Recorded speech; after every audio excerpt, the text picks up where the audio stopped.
My name is Silvia Bunge, and I'm a professor at the University of California at Berkeley.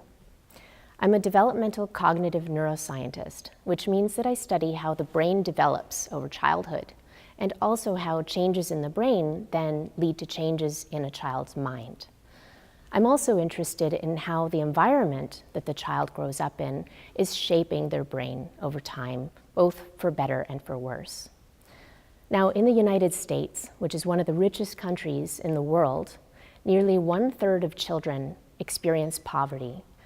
That's a staggering level of inequality, and it's always at the back of my mind when I do my work.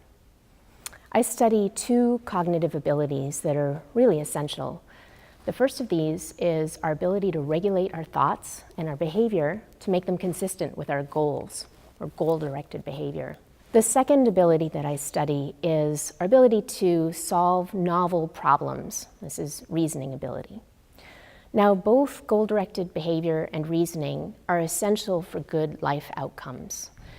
Goal-directed behavior, the ability to regulate our actions even in early childhood, is predictive of financial stability and health and other life outcomes even decades later.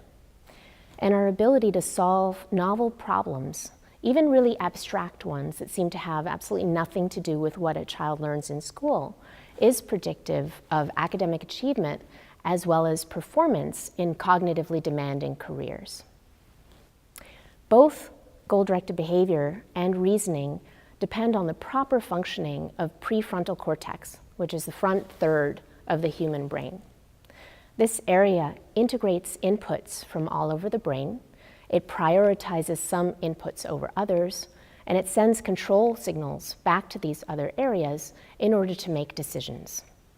This area of the brain is extremely sensitive to whatever is going on in the environment, so that then you can update your behavior in accordance with current demands.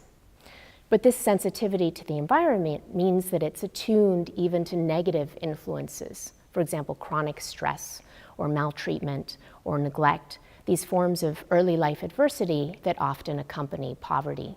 This is a big problem because if you think about how important goal-directed behavior and reasoning are for life outcomes, if they're being impacted by the environment that a child is growing up in, it could actually be the case that an individual who's growing up in poverty may not fully develop the cognitive skills that they need in order to lift themselves out of poverty. And this is a very controversial issue, but I think that it's an extremely important one societally. It's something that we need to investigate further. If an individual then is unable to lift themselves out of poverty, unless something else changes in their environment, they then will have children who are born into the same circumstances, and hence the intergenerational transmission of poverty, or the cycle of poverty.